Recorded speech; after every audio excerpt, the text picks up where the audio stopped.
Ladies and gentlemen, welcome back to Very Biased Opinions coverage of the Premier League. Now, this is round 29, but there are only 4 games. We're going to get into this nice and quickly and get you all the possible analysis we can. But before I do, please smash the like button, hit subscribe if you're enjoying this, head to our Patreon if you want to support us and you come here every week. But without further ado, or gilding the lily, it's time to lead in to a great game of football because Fulham play host to Leeds United. It's the shortest round of fixtures, and therefore it's my favourite round of fixtures. This is a good big game. You have to explain yourself to me, Thomas. I'm new on planet Earth. How is this game a big game? Fulham, they're in the relegation zone or just outside it. Leeds, they look like a Midland table side. Explain yourself, young man. Well, sir, what's happening right now is Fulham are incredibly close to clawing their way out of the relegation zone for the first time this season. They're hot on the heels of Newcastle and Brighton. It is getting tight for that final relegation spot. And Leeds United remain one of the great entertainers in the league, despite a 0-0 draw with Chelsea. That Chelsea are going to be sat there going, what the hell's happened? And Leeds are probably doing the same thing, if I'm being totally honest, because neither of these teams play out 0-0 draws. It's every game you go into with Fulham now, you think they're going to win it. Scott Parker's really turned it around now. Whereas you look at Newcastle and Brighton, and they look like the sides really struggling, whereas you feel like it's only a matter of time before Fulham pick up enough points. They actually played really well against City, and it was just like almost 10 minutes of madness at the start of the second half, where they ended up losing the game 3-0. Because other than that, I thought they played really well. This Leeds are such an enigma. You just don't know what they're going to do. I think I'm going to be backing Fulham in this game, which is the first time I think I've backed against Leeds in a while. But I just think it's because they need it more, and Leeds, I just think that it's just the sloppiness that comes into Leeds' game at the back. It will come back to haunt them. Bamford seems to have lost his shooting boots a little bit. And I think he's injured. He came off injured. He after did, didn't he? Of course minutes. he did, yeah. They don't know how long he's going to be out for. The side just looks a little bit like it's coming to the end of a difficult season. It's not quite got the energy that it had a few games ago. So I'm going to go for a Fulham win, a much-needed Fulham victory. I'm going to go for I think you probably can guess what I'm going to do before I've even done it. Say it along with me, Thomas. 2-1 Fulham. I don't see Leeds being in the state that you see them in. I also don't see Leeds being in the state that some people seem to think they are, where Bielsa should be in a job. They've had a great season to this point. They do definitely look tired, but defensively they're looking better and better every game. And maybe it's pulling away from their attacking play. Maybe Ayling, and I can't remember what his counterpart is on the other side, aren't bombing forward as much. I saw Ayling get fouled about 25 games? 25 times games in a row. Every time he drove forward, someone just tripped him, kicked him in the knee, ran over him, pushed him. And teams are probably starting to figure out that if you take out those overload players, that it's what's creating this giant overload in the box, that it's a lot harder to score. Great team, great job they've done all season. I really like Fulham. I really want them to stay up over Newcastle, but it's going to be 3-1 to Leeds. Brighton, Hove and Albion versus Newcastle United. Wasn't for the fact that these are two of the most boring sides in the league, this would be the premier matchup of the week. I mean, if Brighton can win, you'd say they're pretty much safe. It'll create a 4 or 5 point deficit between them and Newcastle. Newcastle have not had a single match this season where I've gone, oh, they deserve to win that. Even games they've won, haven't thought they deserve to win. I think first game of the season was a game they played really well and they deserved to win. I can't think of many others other than that. And that's it. And Brighton have got to be eyeing this going, what's safety at this point? That's pretty much safety because Fulham can pull themselves up, but Newcastle just look bereft of ideas.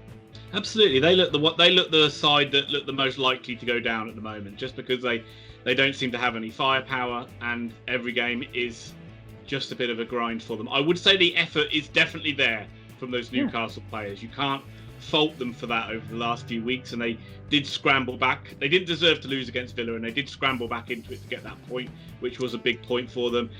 This is the epitome of relegation 6-pointer. Brighton played well against Southampton, but it was a half performance. You know, it was like they played crap in the first half, and they played really well in the second half. And you felt it was going to be them maybe not putting away their chances again, which would have cost them, which is the biggest thing for them all the way through the season.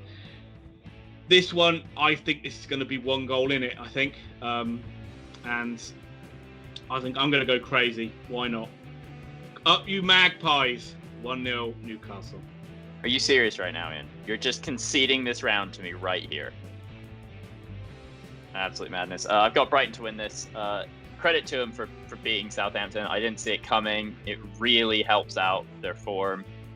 There's a lot of calmness all of a sudden coming out of the Brighton Hove Albion camp. They seem pretty sure that they're going to stay up, and I think they think they'll beat this Newcastle side. So yeah, 1-0 to the Seagulls.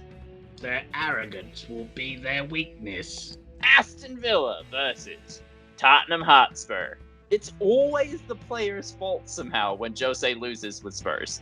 Has he not? I thought he has taken some stick though for this defeat to Arsenal, hasn't he? Maybe he has. I mean, everyone's like they've been miserable, but it doesn't seem like the media care a huge amount about calling him out for it. It was a weird weekend in the Premier League because it was a weekend where the sides who were chasing Champions League spots all kind of didn't put in a good showing. And Leicester and Man United kind of pretty much cemented their place, really, I would say, in the top four. And 100%. It was really disappointed from all of them, from Chelsea all the way down to Aston Villa. And it probably just shows you how they're not all of them are not really good enough, and probably it'll end up just being Chelsea nicking that final spot. They've got the best squad. For sure. Spurs were really weird in this game. They really just let Arsenal throw in. Like, they let Arsenal kind of like get ahead of steam in the game and get comfortable in the game and settle in the game really quickly. I don't really get the game plan. Last time when they played at Tottenham Stadium, there was a lot more energy in the press.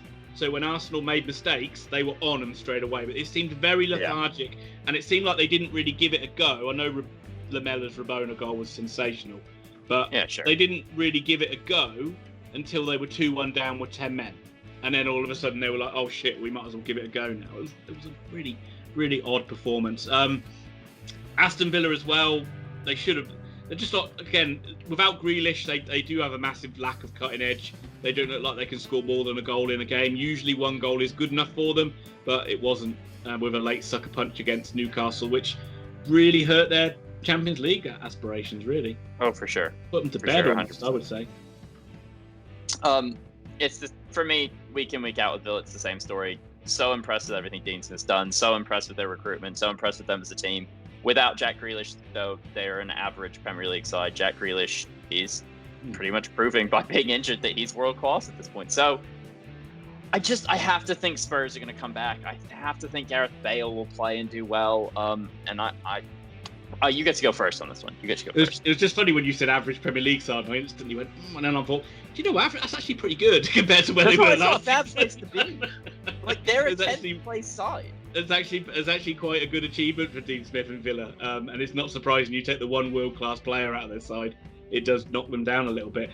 I don't know what to pick in this one. I think that I'm gonna go for a Tottenham win. Son is injured, which is, I don't know how long he's going to be injured for, but they'll look for more from Kane and they'll look for more from Bale in this one. I'm going to go for a 2-1 Spurs win. Fair. You keep taking my score lines at 2-1. I will go with You did say I could go first. I know. It's a terrible thing. And never show weakness. So never agree with your enemy. 2-0 to Spurs. The first time we've at least agreed on a winner in the match. Certainly. Ever.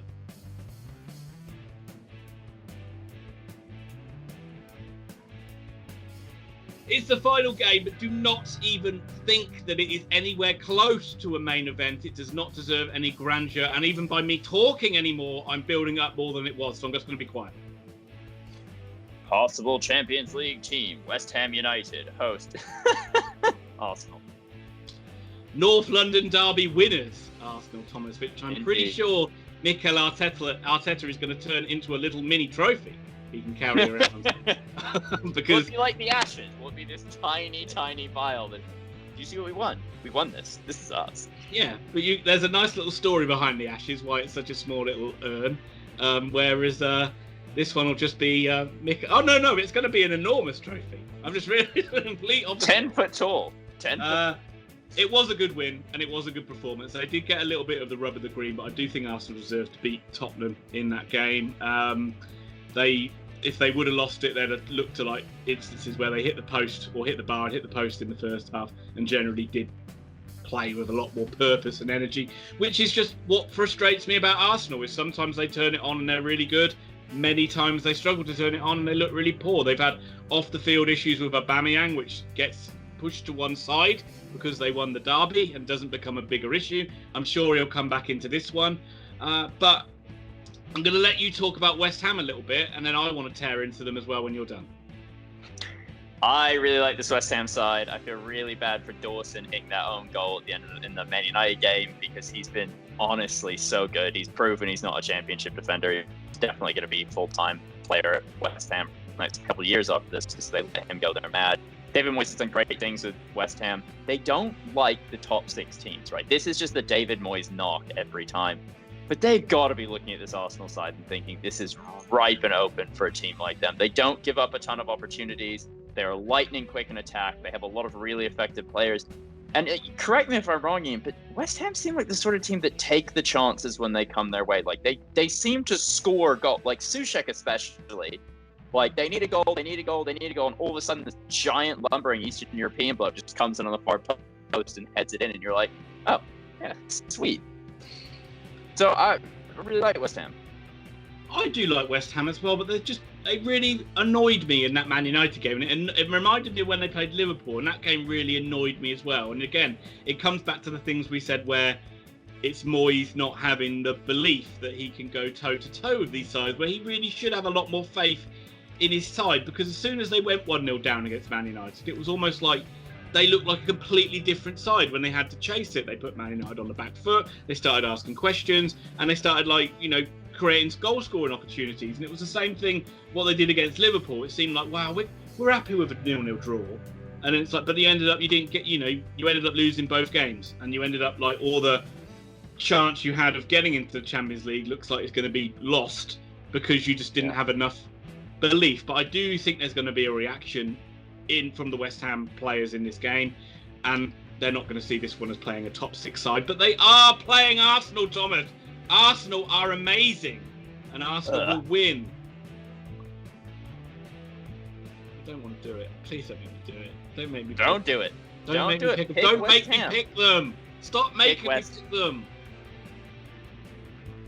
3-1 Arsenal. You made me do this. You chose this life for me. Didn't.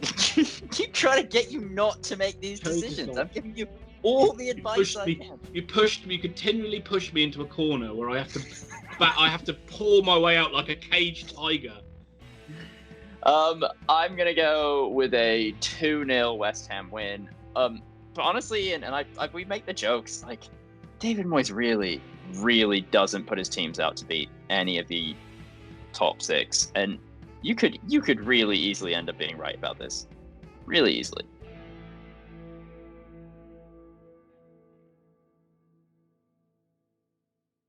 Okay, everybody, that was a short and sweet round of Premier League predictions. We hope you did enjoy it. If you did, hit that like button. That helps us out so much on this channel. And if you haven't subscribed, think about subscribing and hit that notify bell. That goes out to everybody. Make sure you hit that notify bell so you do actually are made aware that when we do actually put videos out there.